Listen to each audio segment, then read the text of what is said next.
How's that, Linda? Is that better? Mic check. Thanks. We've only been talking for 10 minutes. I know. Well, nope, there is sound. Apparently I didn't turn the volume on, meaning I didn't even turn the power on, y'all. Better. Thank you. Thanks.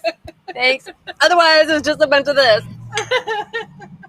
So shall we start over again? No, not even a little bit. No, if there were closed captioning on here, then it wouldn't have even mattered.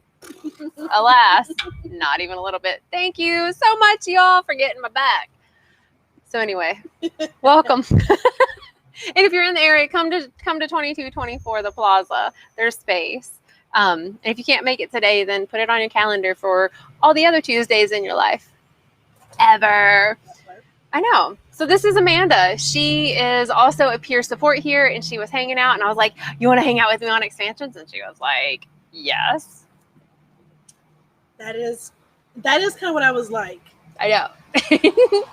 I'm very excited. I'm so very excited. So I would like for all of us to ground in and connect. Linda says hi. Hi, Linda. So as you hop on, if you want to let us know, Roberta's here. Let us know how you're doing.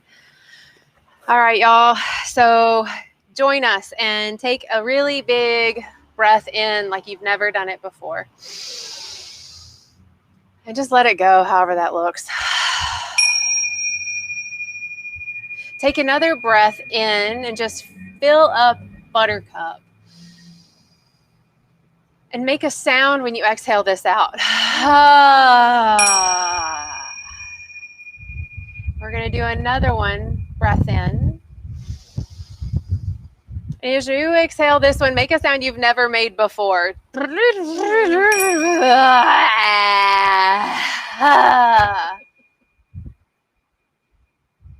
I encourage you all to do that. So if you just watch this and you're like, I'm not doing that, go ahead and do it. Do it later when no one's watching. Right? Or do it while everyone's watching. Whatever floats your boat. Just do it. You don't have to. It's just my encouragement. Hi, Kim. How are you? I'm glad you're here. So, starting to get comfy up in here. Let me take my shoes off so I can sit crisscross applesauce. And also let me know if you can, or if you have any challenges in hearing Amanda, because I have a megaphone. I really don't have a megaphone. I don't think I need it. I don't think I need it. And I'm like, I don't need a microphone. Just do it. Like Nike, yeah. Right? I love that. So start to connect. Connect with this present moment.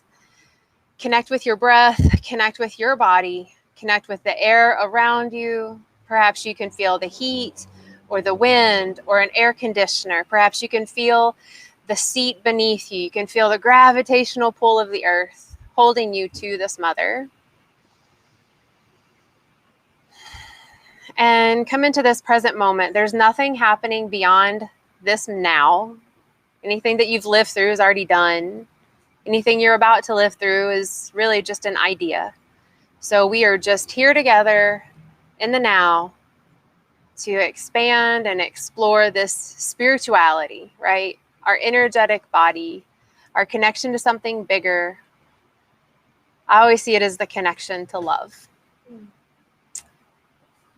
What do you think of when I say spirituality? What is spirituality to you?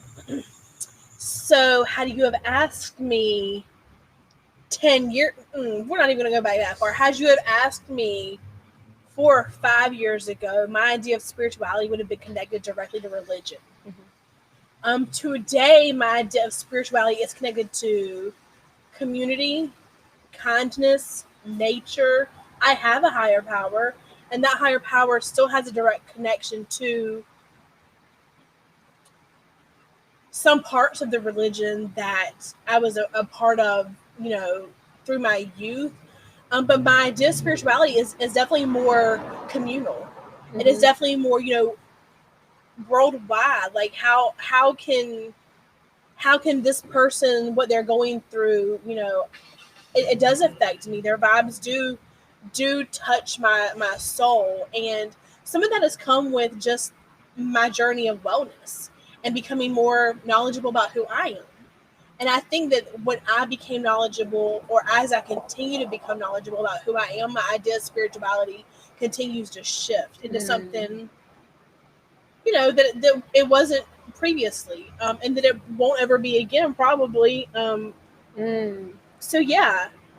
Thank you for sharing that. Do you find that the more you open up to it and like learn and explore, that your relationship with it kind of changes? Still having a relationship, but it's like, oh, I didn't see it that way. I didn't feel it that much or that deep, or like it shifts. Absolutely. And I feel like, what you're calling a spiritual shift, I'm calling my worldview being opened. But I feel like those are synonymous in this conversation. Because definitely the more that I'm able to really look at that itself, or the role that I play within it, then I'm able to, well, that didn't really match what I thought this was going to be. That didn't really match my premonition of what I thought this was going to look like. And so, yeah, it kind of leads itself, and I either have to be willing to follow, or I have to give some pushback. And, I find it easier when I'm willing to follow. Yeah, right. Oh, I love that you shared that, because that's so in alignment with what I was wanting to talk about.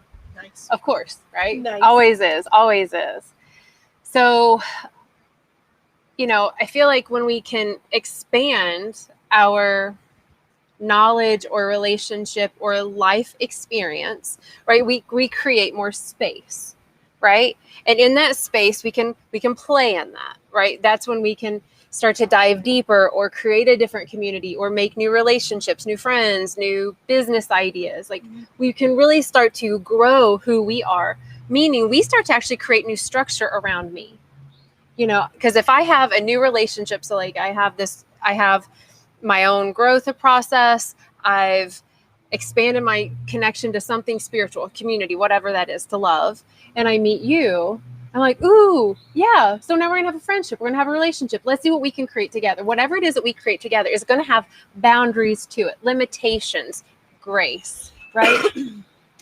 And then we go in more, and maybe we both have one big life experience that expands our connection with nature. We go to Costa Rica together, and we have this huge shift. And so now we come back, and we may not be friends anymore.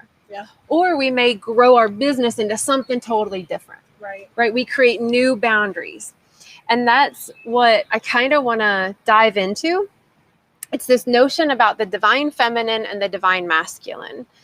So, and it's not a gender anything at all. It has nothing to do with the peni or the vaginae, because that's the plural of them. Is it the genie? You got to rub the bottle.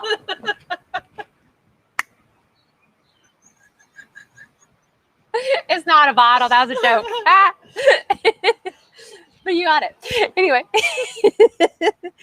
So it has divine feminine and the divine masculine has nothing to do with gender. Like, not even a little bit. It has to do with the different hemispheres of our brain. It has to do with what we would call the sun and the moon, the Ida and the Pingala, the energy channels that run through the body. The part of us that's super logic and focused and structured and like the go-getter, right? It's fire. And then the feminine is going to be spacious. It's going to be creative, intuitive, fluid. It's open. It's nothing but space. It's not nothing but. It's the space for all the structure to be created in. So without space, you can't have structure, because there's nowhere to put the structure. Yeah. Right? And the structure, what we do is, with a structure, we then look at it and we think, ooh, how can I grow through that? What can be different? What can be better? How can I love that more? And continue to evolve and shape it and shift it. And so that is this divine feminine and masculine that I am going to be talking about today.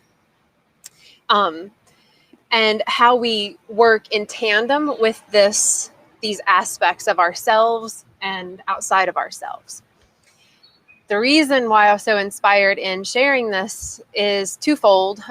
Fold one is that Venus and Mars are doing this like little funky chicken dance. They're like, I'm facing off now. What? Yeah, that's right. Let's look at each other. I'm Venus. I'm Mars. What do you want to do about it? And it's not that they're fighting, but they're actually coming together to really see each other in their fullness. They're both together. I do believe in like the sign of Leo. And y'all know I'm not an astrologer, so if I get this stuff wrong, grain of salt. But ish. We tried. Yeah, right? Like it's close. But they're both in Leo. You know, Leo is a fiery sign. It's the roaring lion. And I was sitting in meditation today and I was seeing like the lion and the lioness and just their beautiful relationship. It was like in my meditation, like I was like witnessing these two creatures in Africa, and they were just like biting and tugging and rolling and playing and loving and frolicking, and part of it looked like they were going to bite each other's heads off because they're lions and they can, and they were still like very loving and in relationship with each other. And that's the energy that I feel like is coming in for us to be able to roll and romp and play and discover and all that, and be able to be that aggressive, assertive, I should say, forward moving aspect of ourselves. And then when I thought about this union, to me, it just unifies in the heart. You know, it's like my heart is what will create structures and boundaries, hopefully, like if it's like healthy and healed and heard. Oh, look at that, 3 H's. If it's healthy, healed, and heard, you know, you'll form graceful boundaries around it so that you can be open as can be and loving and kind and generous, but you're not going to have these walls up. So you'll be able to form relationships with more ease. And yeah, I mean, that's really it. And you can like, and it's just this continual evolution of growth. And then it got me thinking, did you ever read that book, Men Are From Mars, Women Are From Venus? I never read it because when it first came out, I was a little bit younger. So like, I didn't understand back then the notion that they were talking about that men had, you know, predominantly thought with one side of their brain and women predominantly thought with the other. And that's why communication didn't work and blah, blah, blah. Obviously, as I have gotten older, I've experienced some of that for myself, right? Through lived experience. So I feel like, you know, as I continue to live, I can probably write my own women are from wherever and men are from wherever else. So no, I never did read it. I'm curious, did you all read it? Did you read Men Are From Mars, Women Are From Venus?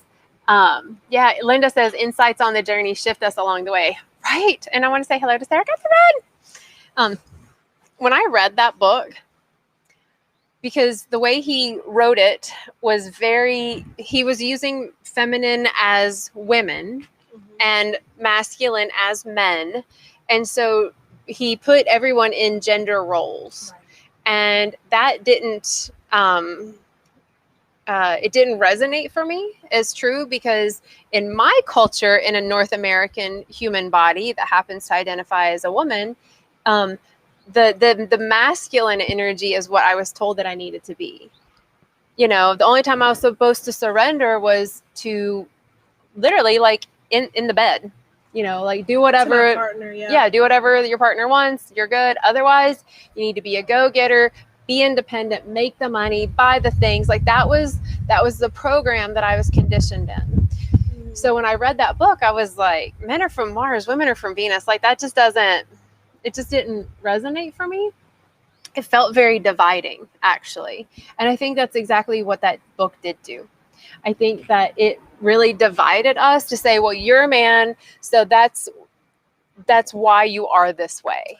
I definitely think that it kept us in cisgender roles. Yeah, totally binary. Yeah, that, you know, it definitely...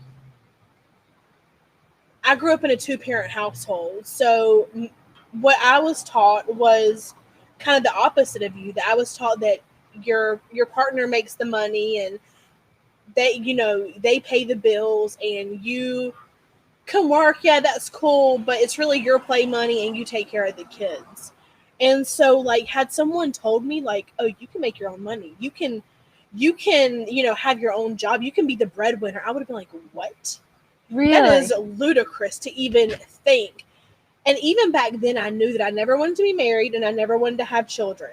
I knew that those were two things in my life that I was not seeking out. If they happened, it is what it is. But it was not something that I planned or wanted myself. And so I remember, like, when I finally did realize, like, yeah, I can get a real job and I can be the breadwinner, it was empowering. And I think that just being, being brought up in that role that relied a lot on religion, right? That was in the guise of spirituality. That I think that really prohibited me from knowing my true and authentic self, because I tried to play this role. Because yes, there's some fluidity to my gender, but typically I go towards the female identifying part of me. And then there's those other parts that doesn't really know what it was to identify. So it's just there and the here. And that's okay. But I feel more confident being able to have that, knowing that I don't have to be the submissive, take care of me, please. Let me go home and cook for this person, whether it was, outside of gender norms or inside of them. I think that would have been really empowering, back then, had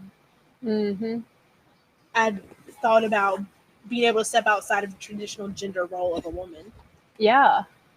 So I can see how that definitely could, like, reinforce some gender roles, that did a lot of undoing of some stuff people have worked really hard to do. Yes, for sure. And I think, and even if you don't identify with one, it separated it so much without honoring that, like, no matter what you call the gender of you, understanding that we have both energies inside of us.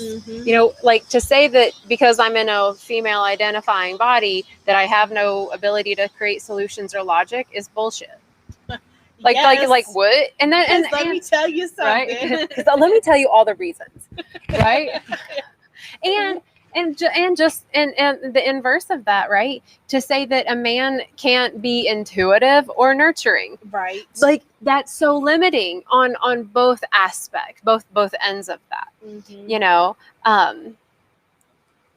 Tara's here. Hi, she says, I want to comment on this so much, but I can't type it all. I feel you. I have all the thoughts and I can't even speak it all, so I feel that. And so, yeah, I feel like that book and a lot of the teachings that many have been taught, even in any realm of spirituality, i.e. religions, for the most part, have been very divisive. Women, this is your role. You are to serve. And y'all know I haven't read the Bible. And but you're nailing it. I know, right? I feel like I know it. I just channel everything. And but there are so many books that were left out of the Bible. And I've mentioned this before, how the Bible, as we have been given it, has been very much God as a capital He, capital He, a gendered energy source. That we are taught that we were the son of God. And all the women in the Bible had been portrayed as either virginal, prostitute. That's pretty much it. The end. So the Bible didn't include any of the... Or an old person that couldn't give birth. And so that was the reason that their husband was able to go out and cheat on them. Yeah, and have all the... Yeah, that's right. Yeah, so they were... Yeah, so they were not even youthful, so they were useless. And so... Well, that was good. Right. And so it makes me question, and I'm going to put this out there to you all, and Dawn, I want to read what you have to share in just a second, please. Please, I want to see what you say. But I'm putting this out there to you all, and I would like to know from you as well. Were y'all taught ever about, like, the goddess?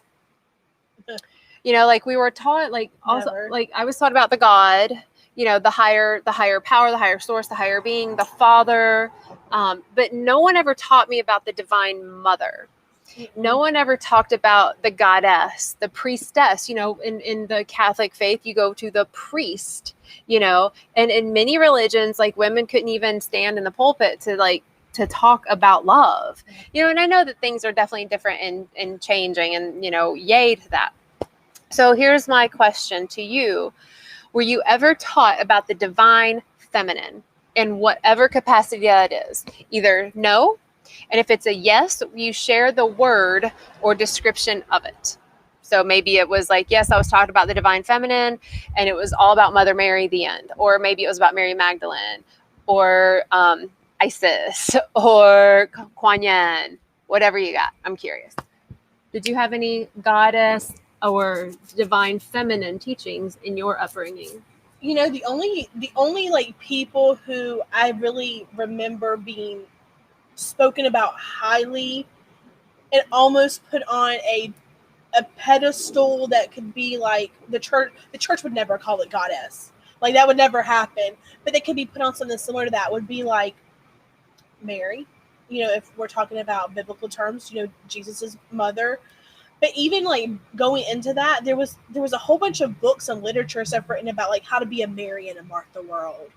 Like, so then it's still just like stigmatized, like people with that lived experience, like, oh, instead of being the prostitute Martha, instead of being the Martha, we're going to teach you how to be Mary. And, they were in reference to the mother of Jesus, Mary, not Mary Magdalene, which, yeah, is a different story. So even then it was like, the women that I heard about were never empowering to me. Yeah. There were never people that I were like, God, I want to be like her when I grow up.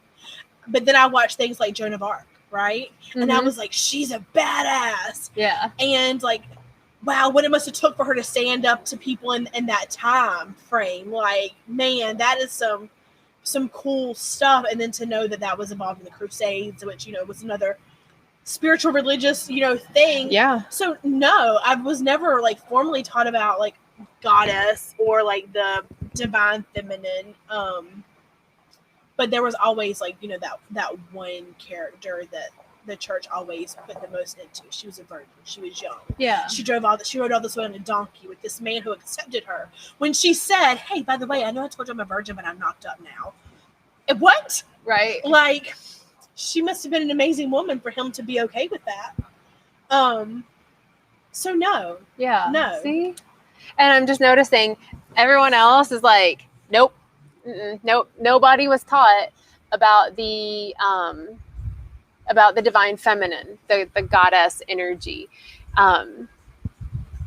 Let's see. Oh, okay. I'm sorry. Dawn was replying to other people, so I'm not going to share it. It's not my business. How dare you, Dawn? It's quite all right. Snotted. I snotted. I did it. Okay. Situated again. Talking Mary. All Marys are talking about the divine goddess, talking about the divine feminine. So, I was taught, and I would like to take this conversation into a direction that when I have had this conversation before, what I find tends to happen is that others share their perspective from an I'm right, you're wrong place, as opposed to that's interesting and this is my perspective. Okay, so I would like to keep all this, and this is why I like to do expansions, because this is all like, what else can we fit in this? This is a yes and conversation. There's no like, well, you're wrongs.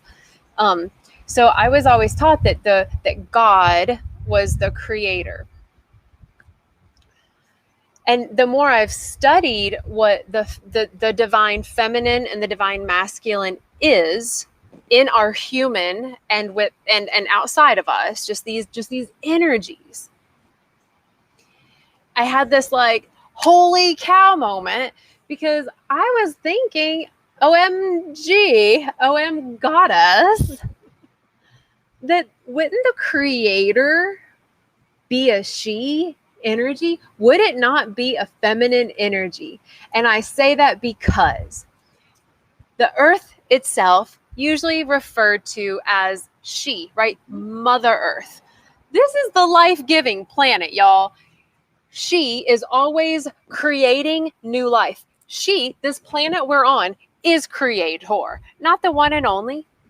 And from this perspective, this planet is creator, divine feminine. And it got me really thinking about the those that identify as a woman in a woman body. Being able to have a child that is creating life, right?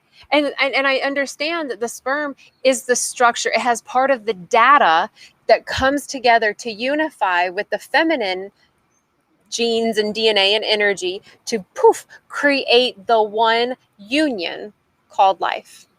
It does take both. And I think what's been a huge disservice to any conversation in any spiritual or religious anything is completely ignoring the feminine aspect as creator also. Mm-hmm. That the divine feminine is creator, period. I'm not saying the divine masculine is not creator. And my desire is that more humans acknowledge the power of the feminine, the power of the fluidity. Because when I think of fluidity, I think of water. Literally, it can carve landscapes. It can clear and purify anything. It is life. Like mm-hmm. Water is life.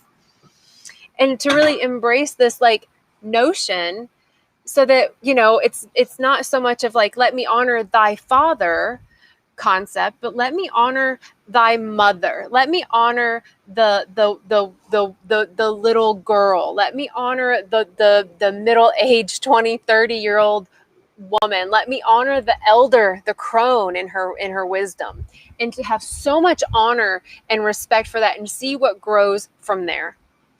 To me, that's where we really start to merge the divine feminine and masculine, when we 100% embrace the power and majesty of the feminine energy.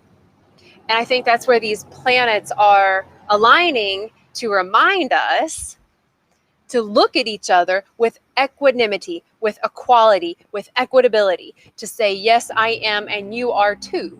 And we are just going to look real different. Now, how can we come together to create new life and love? It's like the heart, if you think about the heart as being like feminine and the brain as being masculine, because it's like, it's thoughts. I mean, it's neural pathways, right? There's direction to that all over the place. The heart's just this never-ending, infinite well of energy that just, it won't stop flowing out. And it's like merging those two together. To me, that would be that third eye, that all-seeing eye, the thing that sees the truth of everything around us, that everything is connected on some level, and that everything is holy when seen through the divine lens of wholeness, not through the logic, well, this is whole and that is not, or nothing is anything, it's just is. But rather acknowledging that everything is just nothing and ising at the same time. And that with the beautiful boundaries of it, that is what we start to sense life as. A lot of it just came out. I also want to see what y'all are saying. Alan's in the house. Tina says, for those thinking God is a he is both she and he according to the Bible. Does it say that in the Bible? I don't know that it just says I don't know.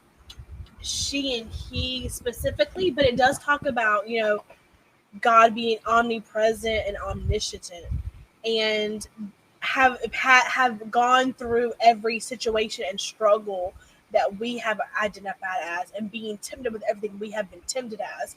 And I know that as a female-bodied person, that you can't go through some of the things that we have gone through, and you can't be tempted with some of the things that we're tempted with unless you have this body, right? And also, if you're omnipresent and omnipotent, then how you're all encompassing, you're all of these things, everything, right? So Yeah, I mean, no, it doesn't Right? specifically Okay. say that. However, when you read the word, you know what these words mean. And I think that's an important part of, like, if you don't know what a word means, look it up. Like, if you're not a wordsmith, that's okay. Yeah. Like, me neither. But, like, the words that are used will tell us so much about things. And that's what it tells me, is that this entity, this being, is everything. It encapsulates everything. And so, yeah, I totally can say that I too translate the Bible into that also. Yeah. That's awesome. Then I'm wondering, like, can whoever, can someone go through James? can we like edit the Bible? Can we edit the Bible and replace all of the he that is referred to as God as they? Well, here the other reality is it's already been edited so much that we don't know what the original text even identified God as. Right. Other deities in the Bible are labeled as theys, or gods and goddesses. Yeah. So the reality is that the author of those books, they decided. Yeah. Like they chose the gender. Tara says, and if she was creating and controlling everything and she wanted to experience duality, she would create the masculine and submit to it. Ooh, that's a perspective right there. Ooh, I like that, Tara. Thank you for sharing that one. Alan says, why not consider creation as a joint effort? Right. I think it is. I think because it does take, that's why the notion of, like, I'm going to say something, it might be really not so pleasantly received, but it's like the notion of that virgin birth thing. One, I think she probably would have been killed if anyone found out that she were pregnant in the situation that she was in. Yep. So there's that. Let's just be real talking. And also, that doesn't say that miracles don't happen, right? Because everything is energy. So, like, legit, miracles are happening all the time and around us. So there's that. But, like, typically to create life, it takes the union of the feminine and the masculine energy, right? So that's like, if you want to create a new business that is of service to the whole community, you have to use both sides of your brain, because you have to think from the right side that's like, I'm going to be creative and all seeing, and how can it be more and bigger and better? And then the left side, the logic, the masculine side is going to think, okay, well then how do I actually structure this business plan?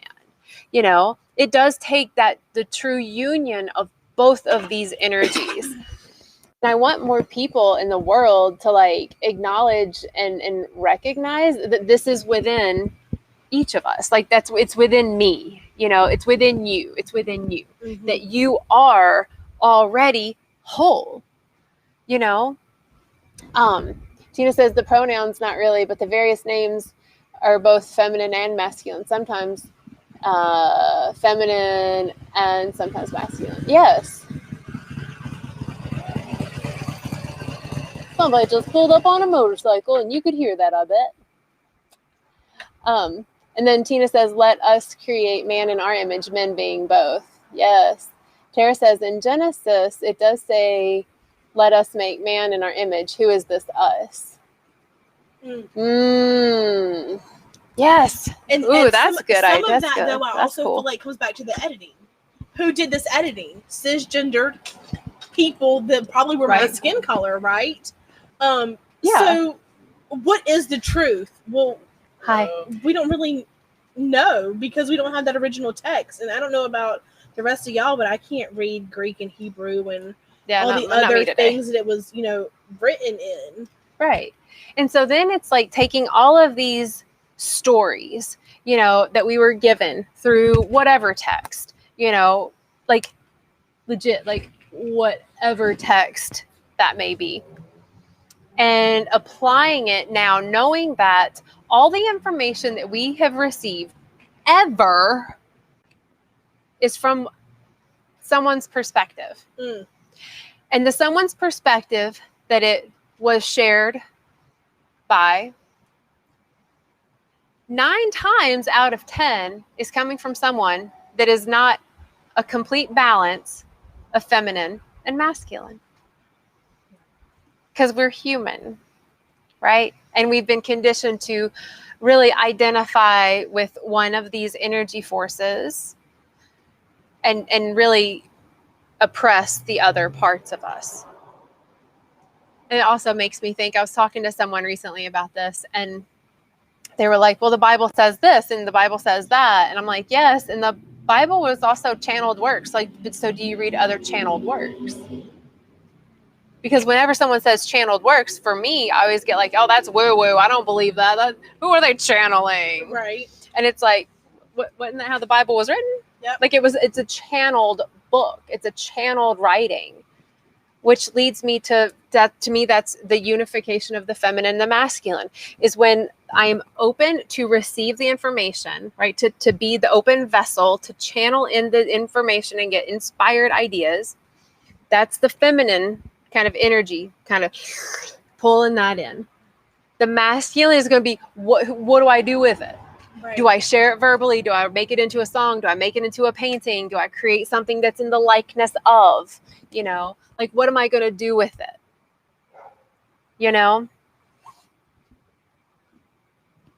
I love this stuff. Tina says, problem is man translated the Bible and preached it. Yeah, and me and Tina did hook up. I think we were I know. a lot of things. I know. Tina, I feel like Tina's like my doppelganger of like all the things ever. I'm like, yes, Tina. Yes again. But and she says, and it's all there if we can just go back and access it. Right. Well, and here's the thing about that. So many things. I know, so many things. So the Bible was interpreted and translated.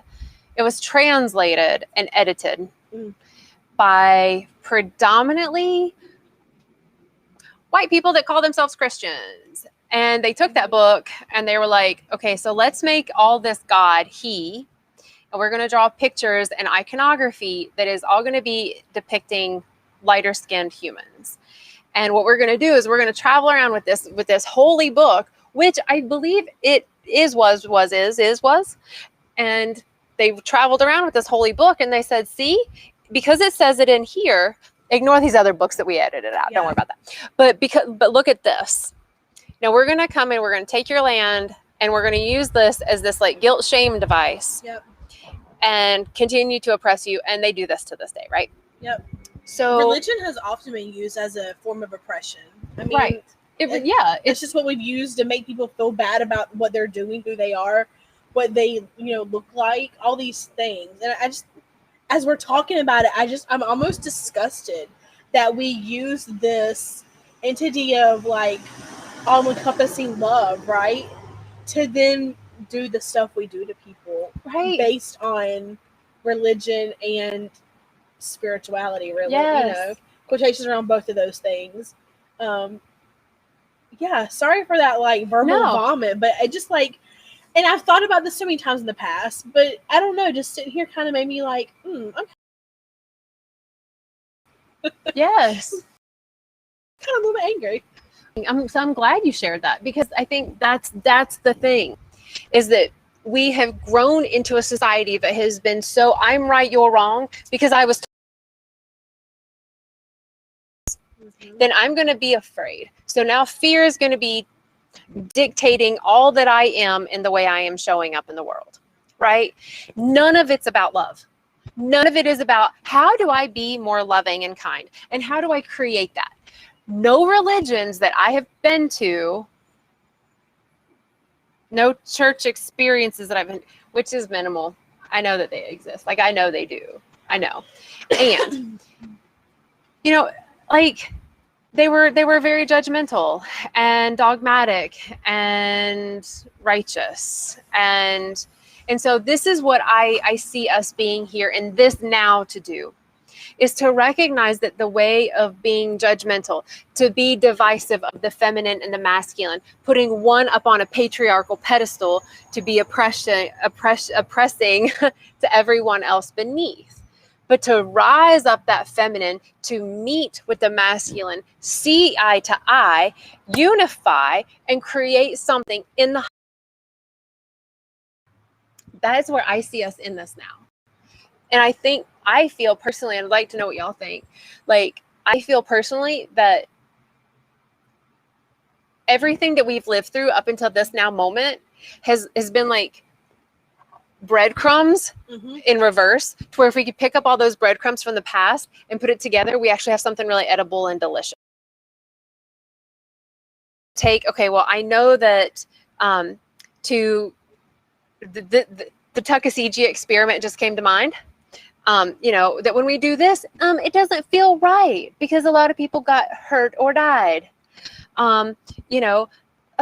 Land grabbing today doesn't feel good. It feels very much like the system of when the old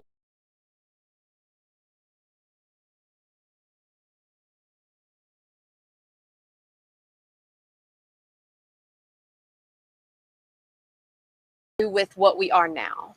How can we come together and really put a new face on spirituality? Because I think that without the spirituality component to our health and wellness, sight of the bigger picture.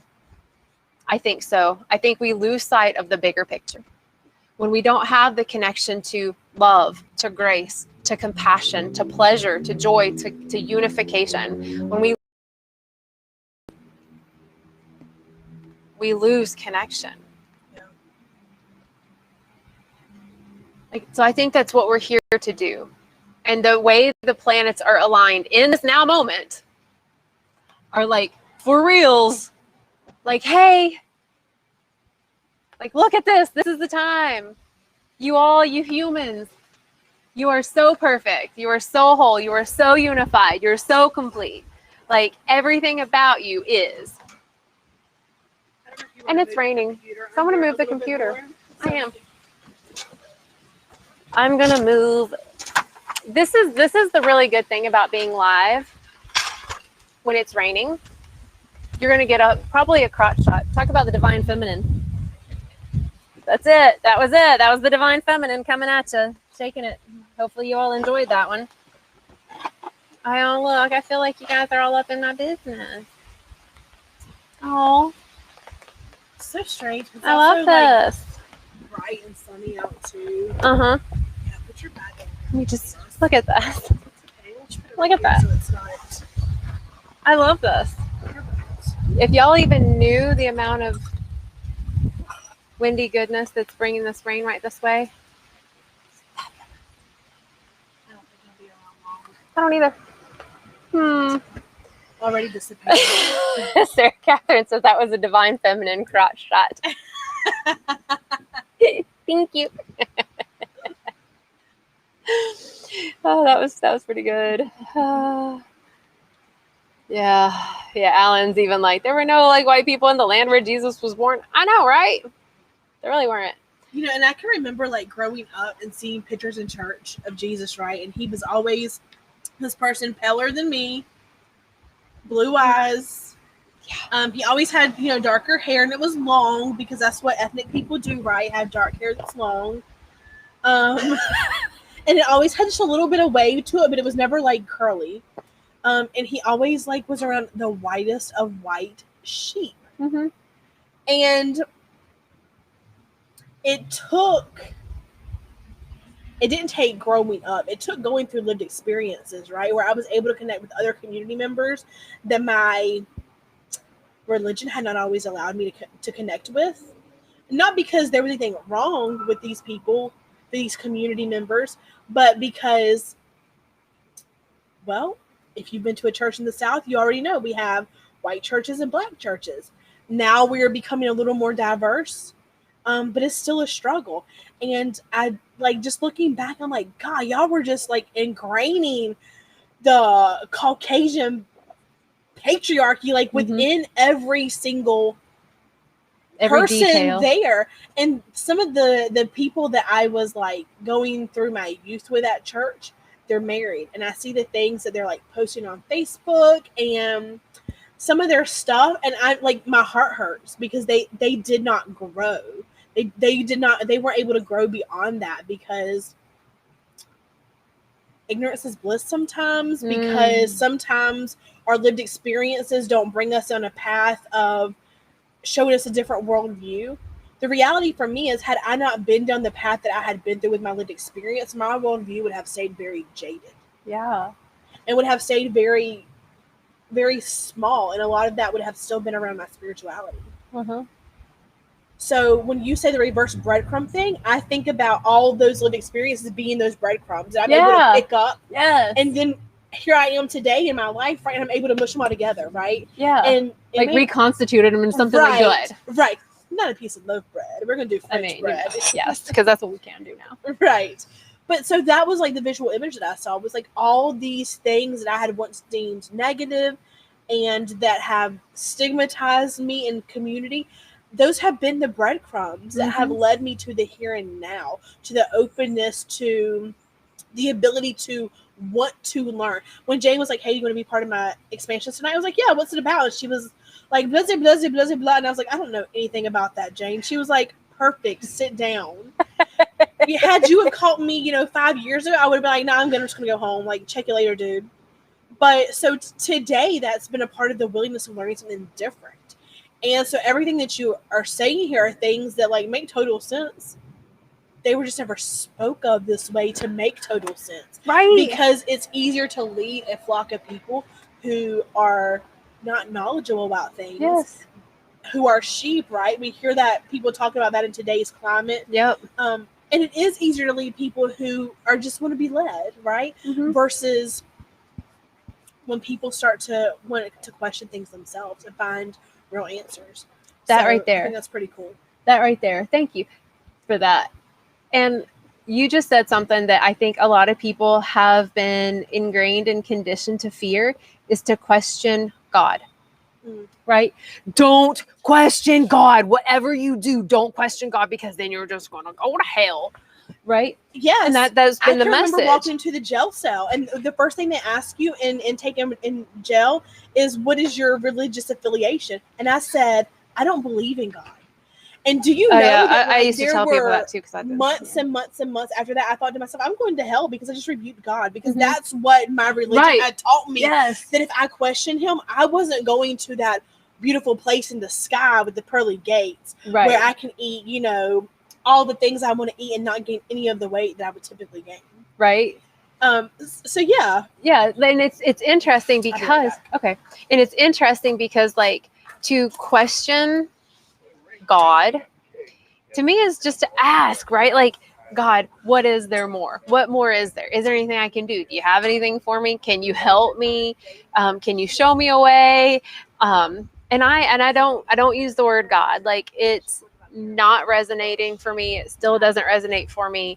And that feeling of being able to question it, I think, is being in that feminine and masculine union. Like, because that feminine to me is that creative, like, ooh, tell me more.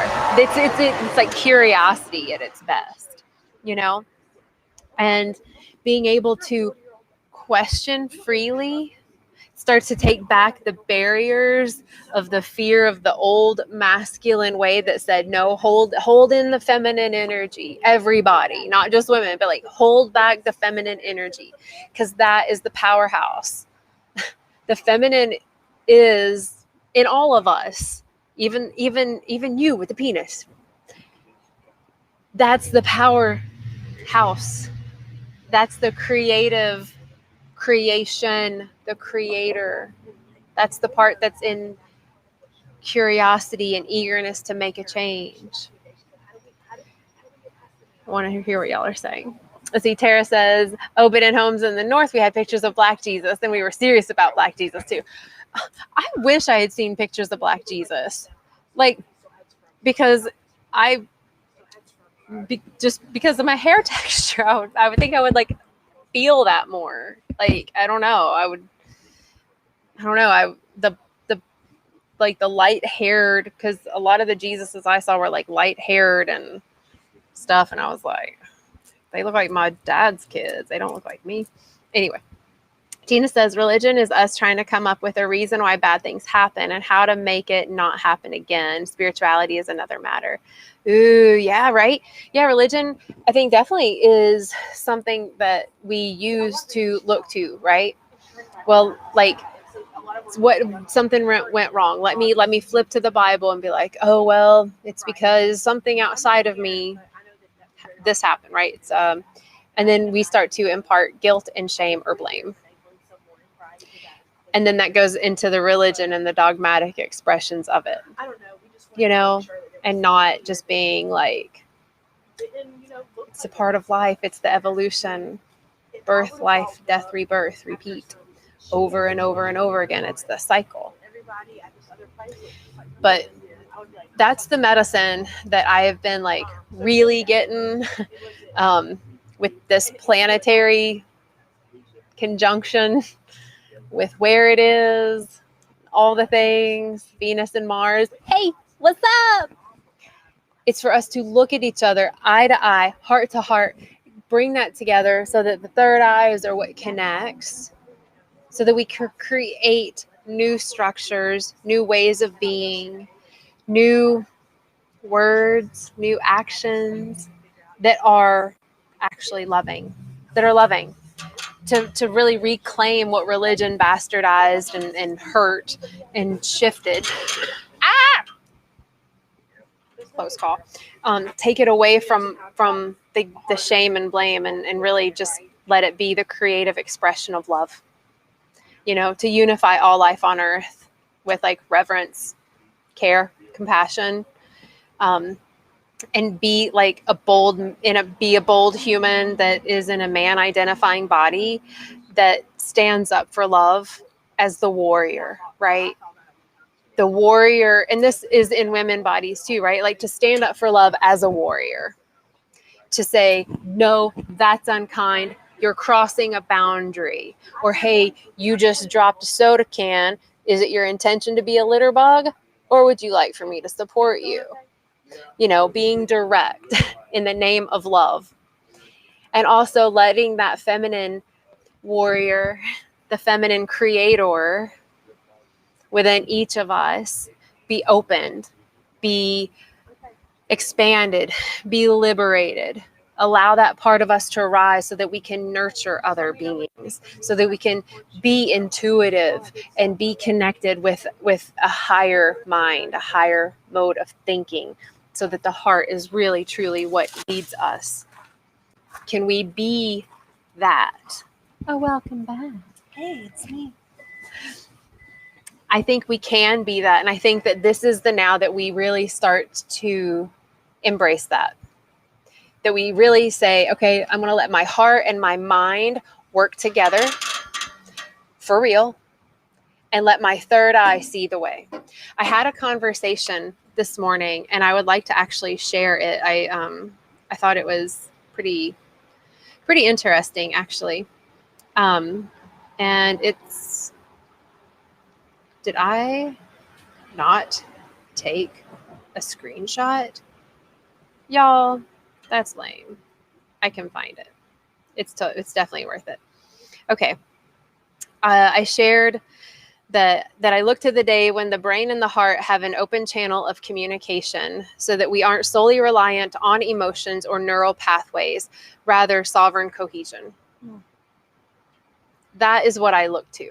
That is what I think we are in this now moment to recognize and to realize, that we are not meant to be one or the other, but that we are meant to live a sovereign life, right?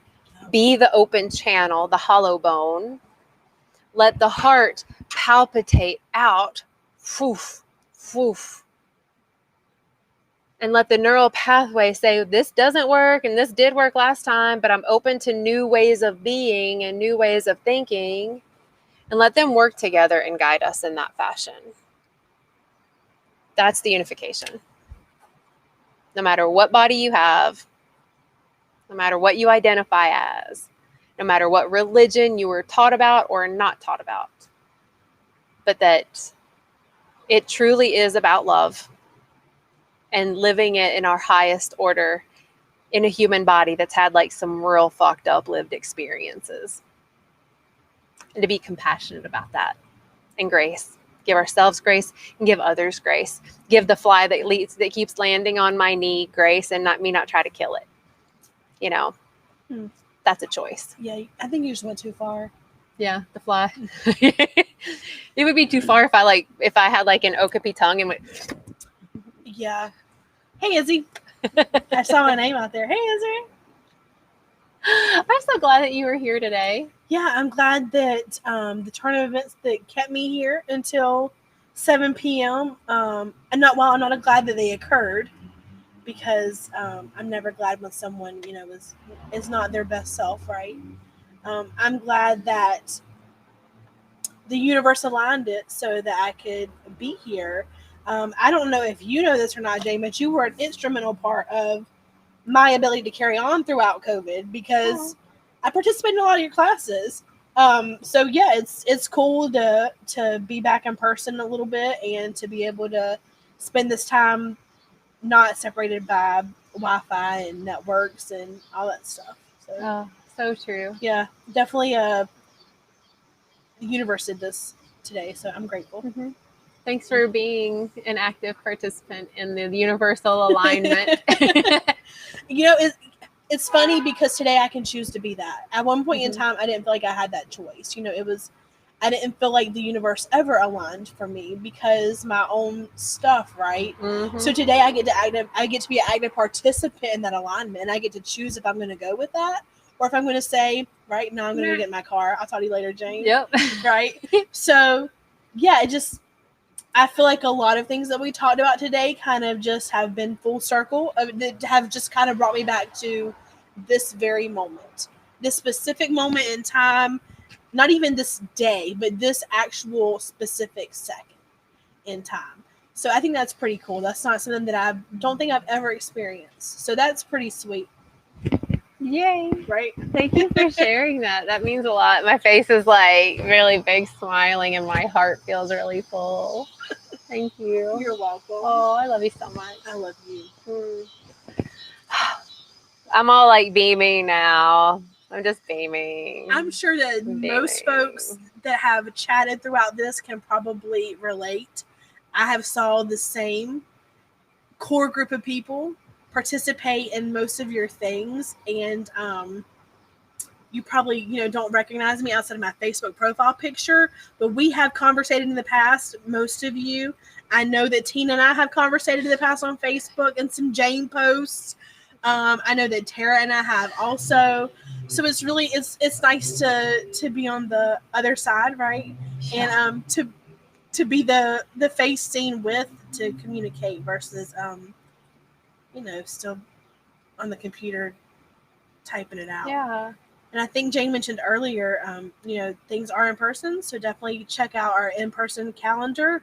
I think Jane has like 3 things that she does in person. 4. 4? Yeah. Yeah. I'm here doing yoga tomorrow, y'all, at 10 a.m.